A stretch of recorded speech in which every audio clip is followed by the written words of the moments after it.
여러분, 이번 시간에는 우리의 인체의 움직임이 어떻게 역학적으로 움직이는지, 특히 이 관절을 움직이는 데 있어서 근육과 그 결합 조직 그리고 구조적인 것들이 어떻게 안정성을 제공하고 또 가동성을 제공하는지에 대해서 말씀을 드리려고 해요. 그래서 인체의 움직임은 늘 안정성과 모빌리티, 가동성의 싸움입니다. 그래서 가동성이 좋으면 안정성이 그만큼 떨어지는 거고, 안정성이 높으면 그만큼 가동성이 떨어지는 것이죠. 근데 경관절이나 그 고관절 같은 경우에는 볼엔 속heb관절이라고 얘기를 하죠. 그래서 이 두 개는 조금 큰 차이가 있습니다. 경관절 같은 경우에는 모빌리티가 강조되는 반면 스테빌리티가 떨어지고요. 또 힙조인트 같은 경우에는 스테빌리티가 강조되면서 모빌리티가 떨어지는 그렇게 그 두 개의 관절이 서로 대비되는 것으로 이해를 하면 되겠습니다.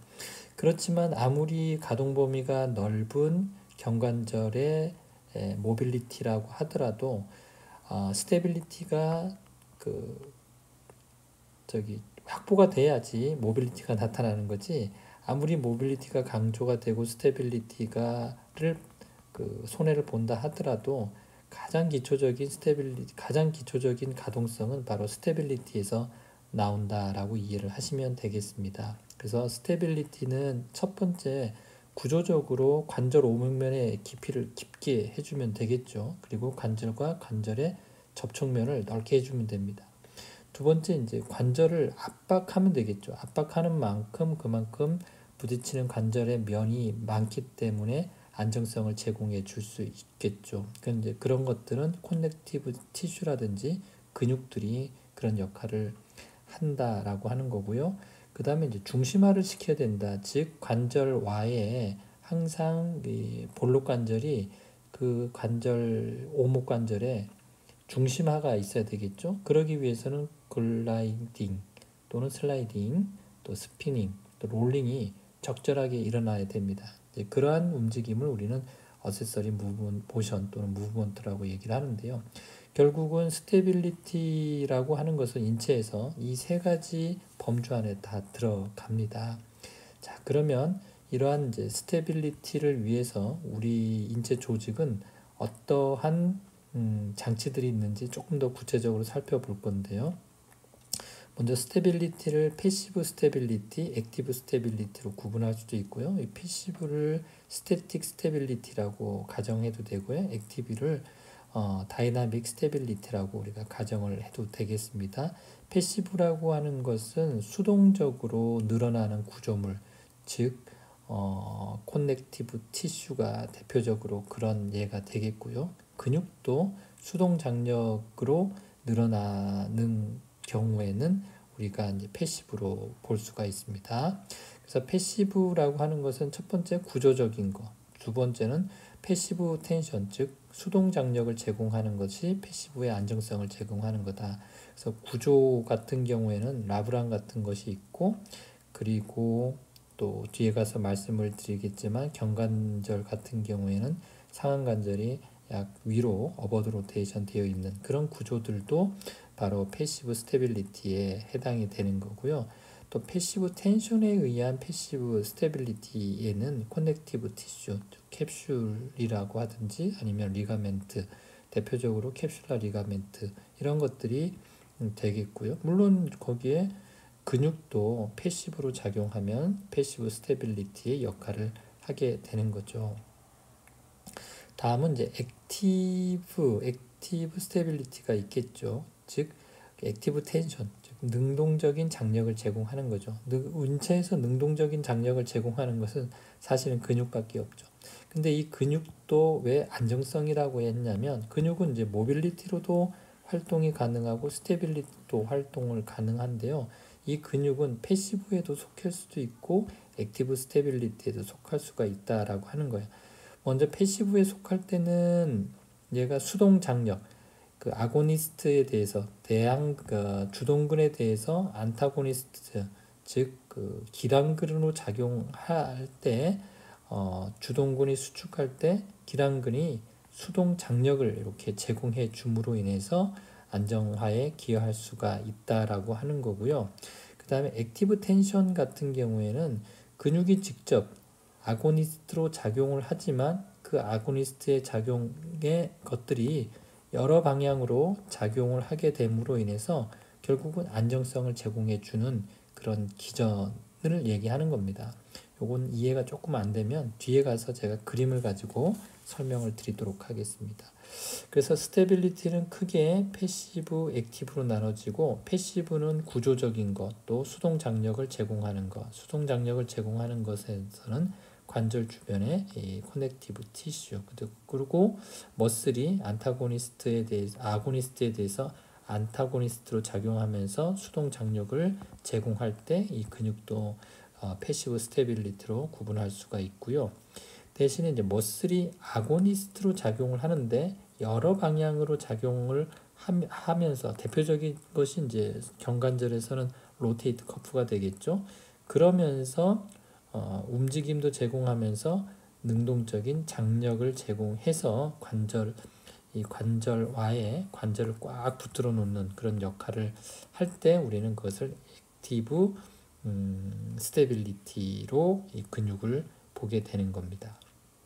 그 다음에 모빌리티는 이제 근육밖에 없죠. 즉 모빌리티라는 것은 근육의 능동적인 수축에 의해서, 즉 능동적인 장력에 의해서 힘을 생성하거나 또 그 힘과 함께 근육이 붙어 있는 거리까지의 모멘트 암으로 인한 토크, 그리고 서로 다른 방향으로 작용하지만 그게 짝힘으로 작용할 때 우리는 그 근육이 모빌리티를 생성한다라고 생각을 할 수가 있습니다. 그리고 근육은 그 외에, 이것 외에 수축 방향, 그 다음에 수축 속도, 그 다음에 피로도, 즉 지구력이죠. 그 다음에 머슬 톤, 이런 또 변인들도 가지고 있는데 지금 우리는 요거에 초점을 맞춰서 이야기를 하고 있습니다.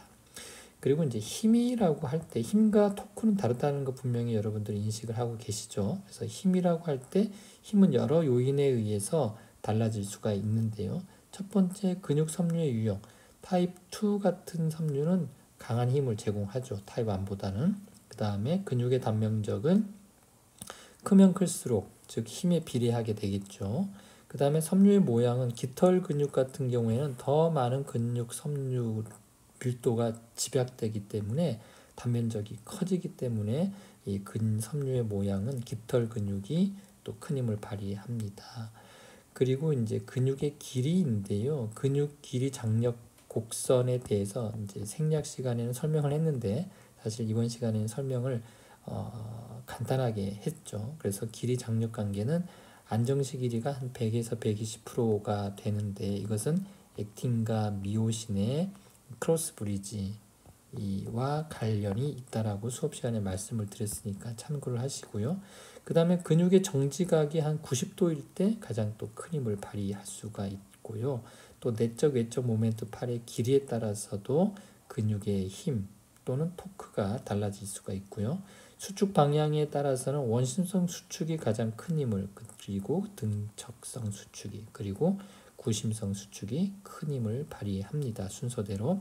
그 다음에 운동 속도 같은 경우에는 최대 힘은 상대적으로 느린 속도에서 근육의 힘이 발휘된다. 즉 이것은 원심성 수축일 때가 아니고 구심성 수축 시에는 액틴과 미오신의 크로스 브리지, 즉 교차 다리가 형성되는데 그 형성되는 속도가 느리면 느릴수록 더 큰 힘을 발휘한다라고 하는 겁니다. 그래서 구심성 수축보다는 등척성 수축에서 더 큰 힘이 발휘되는 그 이유도 바로 액틴과 미오신의 크로스 브리지의 형태에 따라서 달라지기 때문에 그렇습니다. 그리고 신경학적으로는 운동 단위가 클 때, 지배 비율이 클 때, 발화 빈도가 높을수록 큰 힘을 발휘하게 되겠습니다. 그리고 이러한 스테빌리티와 모빌리티에 있어서 또 중요한 게 있죠. 더 중요한 거. 그것은 이런 내용보다 더 중요한 건 바로 신경입니다. 신경이 스테빌리티의 이런 조직에 관여를 하고 모빌리티의 이런 근육에 작용하는 정도에 따라서 안정성과 또 가동성도 달라지게 되겠죠. 자, 그래서 요 내용에 대해서 우리 책에 있는 내용을 요 내용에 한번 이렇게 집어넣어서 한번 살펴보도록 하겠는데요.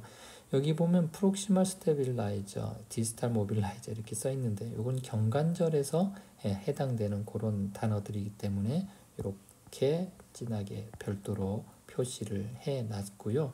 디스탈 모빌라이저에 해놨습니다. 다음, 자, 이걸 보십시오. 이건 이제 구조적인 안정성이 여기에 보이죠. 즉 여기에 관절순, 림이라고 하는 게 있죠. 관절순, 즉 관절 테두리가 있고 여기 보면 이렇게 관절낭도 있는데 이것도 구조적인 요게 이제 구조적인 안정성이고요. 그래서 이제 관절의 깊이를 더 깊게 해주는 것이죠. 또 구조적으로는 이렇게 관절 연골도 있습니다. 이 관절 연골이 또 관절면의 접촉면을 크게 해줄 수가 있죠. 그리고 또 구조적으로는 또 이런 게 있습니다. 여기 있죠. 이게 이제 견갑골이 되겠죠. 스카풀라가 되겠는데 이 스카풀라가 위로 한 30도 정도 이렇게 기울어져 있죠. 이 기울어진 것 자체도 구조적인 안정성을 제공해 주는 거죠. 그래서 SCS 즉 Superior Capsular Ligament Structure가 이렇게 뻗어 있고요. 중력 방향으로 이렇게 얘가 흘러내리게 되는데 이때 얘가 위로 어버드 로테이션이 되어 있고요. 이건 아마 트라페지우스 머슬 같은데요. 이런 머슬들이 이렇게 잡아줌으로 인해서 힘의 합성에 의해서 CF, 컴프레셔 포스, 즉 압박력이 이렇게 작용함으로 인해서 이 경관절의 안정성을 제공해 주는데요. 만약에 이 근육이 떨어져서 이 스카풀라가 그 어버드 로테이션 되지 않고 이렇게 수직으로 되어 있으면 결국은 중력의 힘이 크게 작용해서 이 압박력이 이 관절의 중심화를 이루지 못하고 중심화를 벗어나게 되고 이 압박력이 잘못 작용하게 됨으로 인해서 즉 관절이 불안정하게 되고 이런 불안정성은 또 모빌리티에 영향을 미치게 된다라고 하는 겁니다. 그래서 이런 게 이제 구조적인 게 되는 거고요. 두 번째로는 이제 수동 장력을 제공함으로써 이제 안정성을 주는 이 코넥티브 티슈와 머슬에 대해서 한번 설명을 해보겠습니다. 자, 여기 보면 커넥티브 티슈가 있죠. 이렇게 인대도 있고요. 그 다음에 이렇게 관절낭도 있는 것을 볼 수가 있습니다. 그리고 그레노 휴머럴 조인트 주변으로 해서 이러한 캡슐라 리가멘트들이 막 붙어 있는 게 보이시죠? 이런 것들이 결국은 이 GH 관절의 안정성을 제공해 주기도 하고 특히 또 이 안에 음압이 걸리게 되겠죠. 네거티브 컴프레셔가 걸림으로 인해서 더욱더 관절과 관절이 압박되게 해서 관절의 안정성을 제공해 주는 그런 역할을 하는 것이 바로 그 관절 주변의 연부 조직이 되겠습니다. 이 사진도 이제 어떤 관점에서 보냐면 여기 있는 관절순이 있죠. 이것은 관절의 깊이를 주는 거고요. 여기 라브람이라고 있죠. 그리고 이렇게 있는 인대들은 결국 이 인대들이 수동장력을 제공해서 안정성을 제공해 주는 구조물로 생각할 수가 있고요. 그 다음에 여기 있는 근육들은 능동장력을 제공해 줌으로써 안정성을 제공해 주기도 하고 그 다음에 수동장력을 제공해 줌으로 인해서 즉 안타고니스트 주동근에 대한 기랑근으로 작용해서 수동적인 안정성 장력을 제공해 줘서 수동적인 안정성을 제공해주는 그런 역할을 하는 근육으로 보면 되겠죠. 대표적으로 이렇게 로테이트 커프니까 로테이트 커프가 지금 이 관절을 둘러싸고 있는 거죠. 그래서 이 관절을 둘러싸고 있어서 이 관절을 이렇게 여기에 압박시켜 주는 거죠. 그렇게 되면서 능동 장력에 의한 안정성을 제공해 준다라고 하는 겁니다. 그 다음에 이제 이것도 보면 이제 종합적으로 보면 여기 관절 라브람이 있고요. 그 다음에 연골이 있고요. 또 여기 보면 캡슐이 있는 것을 봐서 이런 것들이 결국 안정성을 제공해 주게 되는 거고 또 이러한 근육들이 동시에 수축함으로 인해서 모빌리티도 제공해 주지만 얘가 이렇게 잡아당겨짐으로 인해서 이렇게 관절을 압박시켜주는 능동적인 수축의 장력에 의한 안정성을 제공해 주기도 한다라고 하는 겁니다. 그다음에 실제 우리가 한번 보면 이 슈프라스피너스 머슬이 얘를 이렇게 잡아당기게 되면 결국 얘를 잡아당긴다라고 하는 것은 얘를 돌린다는 얘기겠죠. 얘가 돌아가면 어떻게 돌아가겠어요? 이렇게 돌아가겠죠. 그렇지만 슈페리얼 캡슐라 리가멘트가 여기서 딱 막고 있기 때문에 얘가 이렇게 구르고 더 이상 굴러가지 않고 얘에 막히니까 슬라이딩이 나타나게 되는 거죠. 근데 너무 얘가 강하게 작용을 해서 밑으로 빠지면 또 안 되니까 여기에는 임페리얼 캡슐라 리가멘트가 또 수동 장력으로 얘를 이렇게 막아주게 되는 것이죠. 그래서 얘가 너무 SCL이 너무 세거나 얘가 너무 약하면 어떻게 되겠어요? 결국 탈구에 의해서 불안정성이 나타나게 된다라고 하는 겁니다. 자, 이 그림도 보면 만약에 여기 보면 맨 처음에 이렇게 원이 있고요. 얘가 이렇게 잡아당긴다고 했을 때 만약에 여기 요 부위에 이런 임대들이 없거나 이런 그 어세서리 무브먼트가 나타나지 않으면 어떻게 되냐면 이렇게 되고 이렇게 되고 이렇게 되죠. 그래서 서브 아크로미얼 스페이스에 결국은 이 상한 골두가 닿이게 된다라고 하는 겁니다. 그래서 결국은 이렇게 임핀지먼트, 이런 임핀지먼트가 나타나게 된다라고 하는 겁니다. 그래서 이러한 관절 주변의 연부 조직들이 얘를 누르고 그래서 슬라이드가 나타나고 또 얘가 마치 받치고 있으니까 얘가 밀면서 동시에 또 롤링이 일어나게 되면서 즉 중심화를 이루군다라고 하는 그림을 여러분들이 보고 계십니다. 자, 이건 또 무슨 그림이냐면 여기 보면 스카플라가 있고 슈머럴 헤드가 이렇게 있는 것을 보이죠. 그래서 임페리얼 스피나터스가 이렇게 수축을 한다라고 하면 관절의 뒤쪽으로 이렇게 롤링을 시키겠죠. 얘가 능동적인 장력을 가지고 모빌리티를 일으키게 되면 거기에 붙어있는 포스테리얼 캡슐라 리가멘트가 수동 장력을 발휘하게 되고 그 수동 장력으로 인해서 얘가 원래 굴러가면 이렇게 굴러가야 되는데 얘가 딱 막아주니까 슬라이딩이 나타나는 거예요. 그리고 얘가 잡아당겨지니까 얘도 수동적으로 이렇게 수동 장력이 생겨서 잡아당겨 줌으로 인해서 얘가 밑으로 빠지는 것을 방지하게 되는 거고 거기 밑에 있던 반대편에 있는 서브 스카플라리스가 머슬도 이때는 능동적인 수축은 아닙니다. 얘도 수동적으로 얘와 마찬가지로 수동적인 장력이 제공됨으로 인해서 수동적인 장력 즉 얘에 대한 안타고니스트로 작용을 하면서 관절의 안정성을 제공해 준다. 이렇게 그림을 보시면 되겠습니다. 다음에 이제 모빌리티에 대해서 얘기를 하려고 합니다. 모빌리티는 근육의 능동적인 수축에 의해서 만들어지는 거죠. 그래서 이러한 근육에 의해서 엘리베이션이 나타나는데 이 엘리베이션 근육만 활성화되면 안 된다라는 거예요. 뭐도 활성화가 되나요? 디프레션 되는 이런 근육들도 동시에 활성화가 되는데 얘가 능동적인 수축을 할 때 얘는 수동적인 장력을 제공해 줌으로 인해서 첫째는 안정성을 제공해 주고 그 안정성 위에 얘가 더 큰 그 신경 작용에 의해서 큰 힘을 발휘하니까 이제 결국은 엘리베이션이 일어나게 되는 것이죠. 만약 디프레션 같은 경우는 이제 꼭 반대의 개념으로 여러분들이 생각을 하시면 되겠습니다.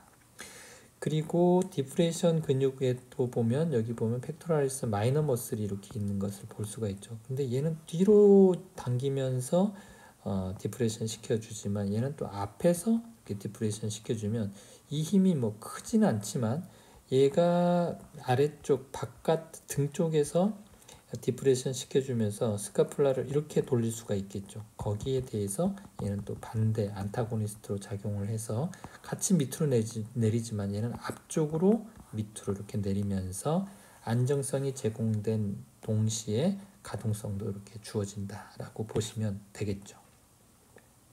그 다음에 이제 프로트랙션 할 때 이제 세라터스 안테리어 머슬에 대해서 보고 있는데요.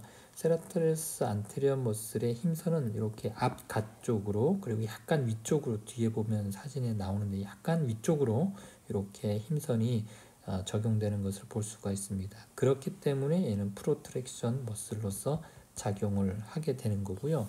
그 다음에 이것은 리트랙션 머슬로 작용을 하게 되는 겁니다. 그래서 프로트랙션이 될 때 이런 리트랙션 근육들이 안타고니스트로 적절하게 그 능동 수동 장력을 제공해 줘야 세라토스 안테리어 머슬이 능동 작용을 통해서 모빌리티를 나타낼 수가 있다라고 하는 겁니다. 그리고 이제 요 자체만 보더라도 여기 보면 미들 트라페지우스 머슬이 뒤로 잡아당기고 있는데 좀 방향이 이상하죠. 얘는 롬보이드 머슬이 위쪽으로, 또 그 다음에 로우 트라페지 머슬의 힘선은 이렇게 서로 반대 방향으로 되어 있습니다. 실질적으로 당기는 건 얘가 다 리트랙션 시키겠죠. 그렇지. 그리고 이 둘은 서로 반대 방향이니까 어떻게 돼요? 서로 반대 방향으로 잡아당겨지면서 안정성, 능동적인 안정성을 제공해 주게 되고, 그리고 결국은 이 힘선이 이렇게 모아져서 잡아당기게 되면서 이 미들 트라페지우스 머슬의 움직임에 보조적인 역할을 해주게 되는 겁니다. 즉 안정성을 제공해 주면서 가동성을 주는 그런 모양이 되겠습니다. 자, 이것은 이제 위팔, 이제 여태까지는 지금까지는 이제 견갑골에 대해서, 스카풀라에 대해서 얘기를 했다면, 지금부터는 GH 관절의 이제 엘리베이션에 대해서 얘기를 하는 겁니다. 그래서 GH 관절의 엘리베이션을 하기 위해서는 휴머루스가 당연히 엘리베이션 돼야 되겠죠. 그러면서 적절하게 이런 스카풀라가 어버드 로테이션, 그리고 포스트레 틸팅, 그 다음에 익스터널 로테이션, 이런 것들이 일어나야 되거든요. 그것을 위한 커플링 포스, 즉 짝힘을 나타내고 있는 겁니다. 델토이드가 얘를 올리고 스카풀라가 이제 어버드 로테이션 돼야 되니까 어퍼 트라페지우스 머슬은 이렇게 잡아당기면서 얘를 어버드 로테이션 시켜주고, 로우 트라페지우스 머슬은 얘를 이렇게 당기면서 또 어버드 로테이션 시켜주고, 세라토스 안테리어 머슬은 얘를 이렇게 잡아주기도 하면서 얘를 이제 프로트랙션 앞으로 이렇게 잡아당겨 주는 거죠. 그래서 얘들은 서로 짝힘으로 작용을 하는 거고요. 이 세 개는 이렇게 서로 짝힘으로 작용해서 이 스카플라를 어버드 로테이션 시켜주게 되는 거고요. 그 다음에 얘는 위쪽, 뒤쪽으로 잡아당기는 역할을 하는 거고, 얘는 앞쪽, 아래쪽으로 이렇게 잡아당기는 역할을 하잖아요. 그래서 얘는 짝힘으로 작용하지만 또 얘와 얘는 서로 그 반대작용을 하게 됨으로 인해서 어떻게 되는 거예요? 서로 안정성을 제공해 줌과 동시에 또 짝힘을 작용해서 가동성도 함께 제공해 주는 그런 근육으로 이해를 하시면 되겠습니다. 좀 더 자세한 그림을 볼까요? 제가 앞서 설명한 그 그림하고 상황하고는 조금은 차이가 있는데 그래도 한번 보세요. 자, 미들 트라페지우스 머슬 이쪽으로, 로우 트라페지우스 머슬 이쪽으로 가지 않습니까? 결국은 얘의 작용들이 뭡니까? 어버드 로테이션 시켜주고, 그 다음에 포스트레이럴 틸팅을 시켜주고, 그 다음에 익스터널 로테이션을 시켜주는 거잖아요. 그것을 위한 짝힘이 어떻게 작용되는가를 보면, 세라테스 안테리어 머슬은 힘선이 앞가 쪽에다가 위쪽으로 이렇게 작용을 하고 있고, 거기에 로우 트라페지우 머슬이 이렇게 작용을 하니까 어떻게 돼요? 이것은 서로 짝힘에 의해서 포스테리얼 틸팅 시켜주는 그런 역할을 하는 거고요.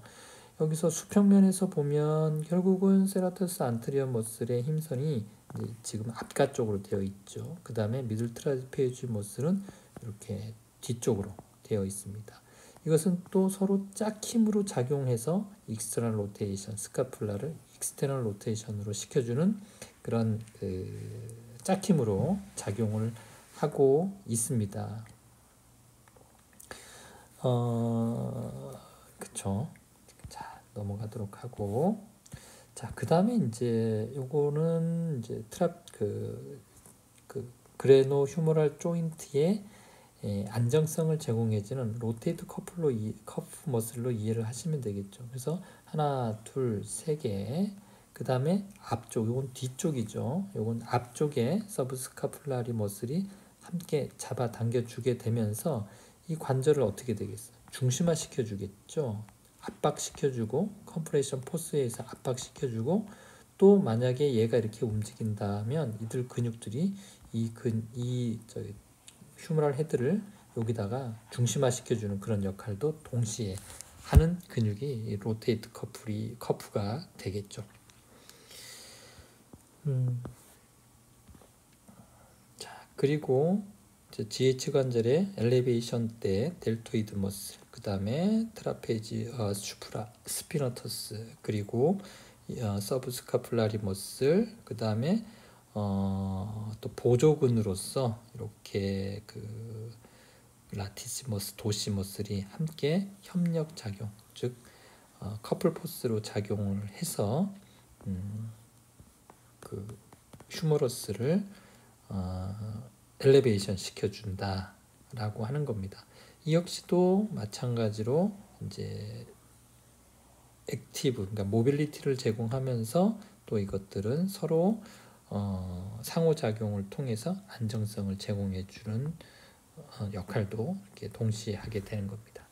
자, 지금까지 쭉 말씀드렸는데요.